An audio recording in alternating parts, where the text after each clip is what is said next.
Buenas hackers y bienvenidos a este nuevo vídeo. En esta ocasión hablaremos de análisis de malware. Veremos qué es, las dos fases que tiene y dónde podemos encontrar malware real para intentar nosotros aprender un poco sobre análisis de malware. Pero antes de hablar sobre todo el proceso de análisis de malware, hablaremos de qué es el malware. Pues básicamente son todas aquellas cosas que intentan hacer daño a un sistema. Y se puede presentar de diferentes formas, ya sea un virus, un troyano, un rootkit, un gusano, un adware. Bueno, cualquiera de estas cosas de bolas blancas son un tipo de malware. Entonces, esto también quiere decir que el malware nos lo podemos encontrar en distintos formatos, ya sea un PDF, un Word, un Excel o algo más llamativo como un pequeño script en PowerShell, en Python o en C++. Cualquier cosa que intente dañar un sistema se considerará malware. Entonces, dependiendo de lo que haga, se podrá categorizar en una de estas palabrejas que vemos por aquí. Bien, visto esto, ¿en qué consiste un análisis de malware? Es coger un fichero, verificar si es malicioso, ver qué impacto puede tener si se ejecuta o si se envía a alguien. Además de todo esto, es importante crear un informe para poder identificar aquellos patrones que nos ayudarán a detectarlo en otros sistemas. Y no solo eso, sino que además siempre hay que añadir una pequeña explicación de cómo eliminar un malware de un sistema afectado. Porque imaginaos vosotros que tenemos un sistema, vale, sabemos identificarlo, vale, pero ¿y ahora qué? ¿Y cómo se elimina? Pues bien, un analista de malware debe aportar este conocimiento. Bien, os he dicho antes que existen dos fases, bueno, sobre todo dos fases principales. La primera básicamente es un análisis estático. En esta parte no se ejecuta el archivo, ¿vale? Ya sea un PDF, ya sea un script, un Word, no se ejecuta, no se abre.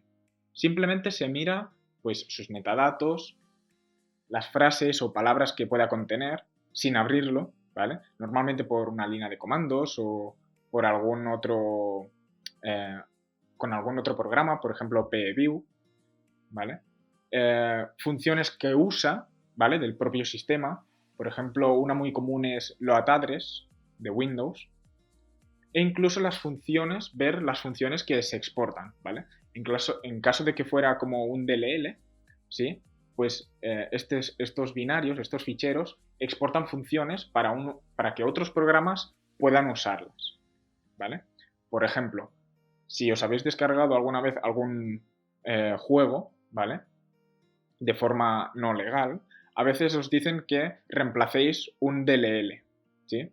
Es porque ese DLL que está reemplazando, seguramente una de las funciones la hayan modificado. No digo que sea malware, pero sí que lo habrán modificado para que en el propio juego funcione sin una clave de activación o cualquier cosa de estas. ¿Vale? Entonces, para la fase 2 sí que ya tenemos una ejecución del fichero, ¿vale? Y por eso se le llama análisis dinámico. En esta fase veremos unas cuantas cosas, como las conexiones que realiza Internet, ¿vale? Por ejemplo, para ver si se descarga más malware o si está enviando información de nuestro sistema a un servidor, ¿sí? También veremos la actividad que hace en el sistema de ficheros, en las carpetas, si borra archivos, si añade de otros, si los crea, si los mueve, si ahora cambia de nombre, ¿vale? Todo esto es importante porque el malware normalmente usará estas técnicas para camuflarse un poco, ¿sí? Incluso adoptando nombres que para el usuario no sean llamativos y no se moleste ni en abrirlo, ni en comprobar qué es, ni nada. Otra de las cosas muy importantes es la actividad en los registros, porque de esta forma el malware adquiere persistencia, como puede ser modificando el registro para que, aunque se apague el ordenador, luego el malware se vuelva a ejecutar, ¿vale? En definitiva, todo esto un comportamiento global de todo lo que hace. De esta forma, pues, podemos identificar los indicios que hemos comentado antes, ¿vale? Y también nos dará información de qué tendremos que modificar y borrar para su eliminación del sistema, ¿vale? Ya os digo, en esta fase sí que se ejecuta. ¿Y cómo lo hacemos para hacerlo tranquilamente, sin ser nosotros infectados? Pues lógicamente esto lo tendremos que hacer en una máquina virtual. También usaremos herramientas específicas. Sobre todo usaremos el debugger como IDA, Oli Debug o Radare 2. Estos programas permiten incluir pausas dentro de la ejecución de un malware para ver nosotros qué está haciendo en todo momento, ¿sí? Además, otra de las herramientas muy útiles es los sysinternals de Windows, ya que, por ejemplo, el Procmon es una herramienta de sysinternals que se llama Procmon, pero viene de Process Monitor, ¿vale? Entonces monitoriza todo un proceso, que ya sea las conexiones a Internet, lo que os he comentado antes del sistema de ficheros y de los registros. Todo esto nos dará una visión muy amplia de lo que está haciendo, pero ¿qué pasa? Que los atacantes son muy listos. Entonces, encontraremos unas dificultades durante el análisis. Por eso el análisis de malware es un poco complicado a veces y te tienes que romper mucho la cabeza, porque los atacantes, claro, si esto lo puede detectar todo el mundo, ¿no? Pues no tendría mucha gracia para los atacantes. Entonces, ¿qué hacen? Pues alteran los metadatos. ¿Qué consiguen de esta forma? Pues, por ejemplo, si modifican la fecha, ¿vale?, de compilación, puede parecer que es una versión más nueva o es una versión más antigua del malware. Otras cosas que usan son las técnicas anti-debugging. Cuando el malware detecta que están usando un debugger, ¿no?, que están metiendo esas pausas para inspeccionar paso a paso lo que está haciendo el malware, se comporte de otra forma. Entonces, para el analista que lo está revisando, se le hace una montaña, porque empieza a comportarse de una forma y dice, uy, pero esto tiene toda la pinta, a mí me ha llegado por un informe, ¿no?, de que esto es malware, pero yo aquí, revisando el código y tal, no veo que lo sea. Entonces, ¿qué está pasando? Bueno, pues es una de las técnicas que usan los atacantes. Otra de las técnicas que usan los atacantes es el malware comprimido. ¿Qué quiere decir esto? Pues que, por ejemplo, tenemos un fichero y dentro de este fichero han comprimido un malware. De esta forma, los sistemas de antivirus no lo detectan, o al menos es más complicado. Pero no solo eso, sino que en un análisis de malware, como se tiene que descomprimir en memoria, es un poco más complicado ver exactamente dónde se va produciendo la descompresión y todo esto. Entonces, siempre incrementa bastante la dificultad. Depende del programa que se use para comprimir el malware, incrementará mucho la dificultad de desempaquetarlo. De hecho, os voy a mostrar una imagen que es esta. Nosotros tenemos el fichero original, ¿sí?, donde tenemos, bueno, las cabeceras de PM, que son de Windows, el texto y otros recursos.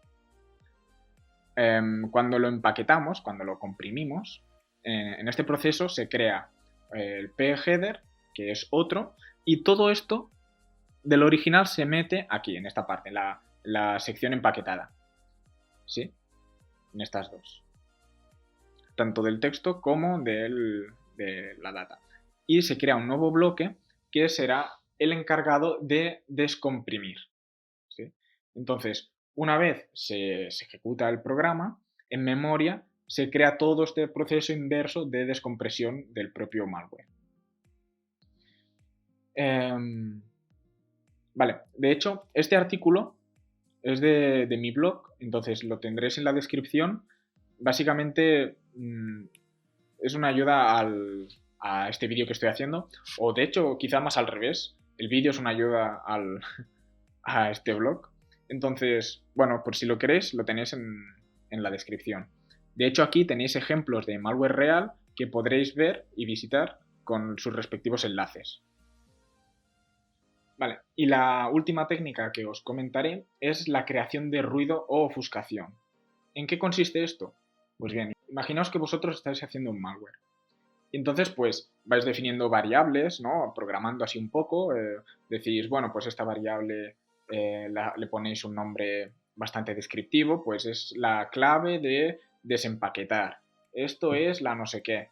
Claro, cuando alguien está analizando o analizará vuestro malware, ya le estaréis diciendo con vuestros nombres de variables mucha información, ¿no? Ya le estáis haciendo un esquema para que no se líe, se lo estáis poniendo en bandeja, vaya. Entonces, ¿qué es la ofuscación? Pues que todo esto de los nombres, de los nombres de las funciones, de las llamadas, de no sé qué, ponerlo que no sea tan trivial, que sea más complicado. Pues por ejemplo, en vez de usar una variable que se llama clave desencriptar, pues se llama A, ¿vale? Y ya está.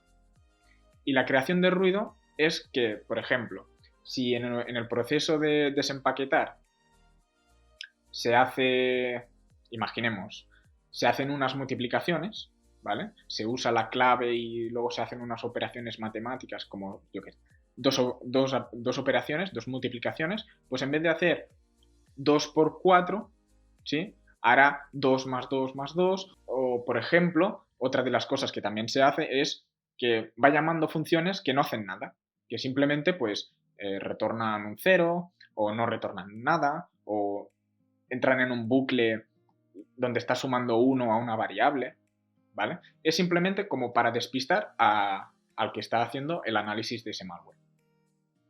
Vale, entonces hasta aquí lo que sería la parte de el análisis de malware. Ahora, si queréis saber más información, lo que podéis hacer es mirar el blog que os tenéis en la descripción, que os he comentado antes. Y en el caso que incluso queráis saber un poco más, podéis buscar este libro, ¿vale? Os dejo de hecho el enlace en la descripción por si también me queréis apoyar a través de Amazon abajo.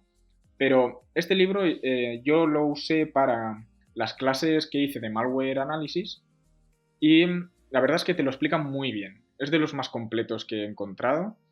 Te hace una introducción al lenguaje ensamblador, por si no lo habéis tocado nunca, pues os hace una pequeña introducción y se explica muy bien. Hay ejemplos reales, incluso hay ejercicios para que hagáis y os descarguéis de su página web y todo, ¿vale? Está muy bien explicado. Y hasta aquí todo. Muchas gracias. Si tenéis cualquier duda, ponedla en los comentarios.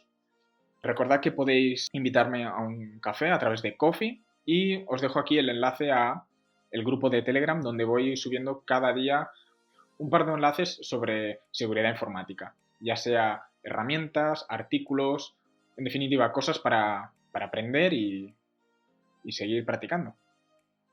¿De acuerdo? Venga, chao.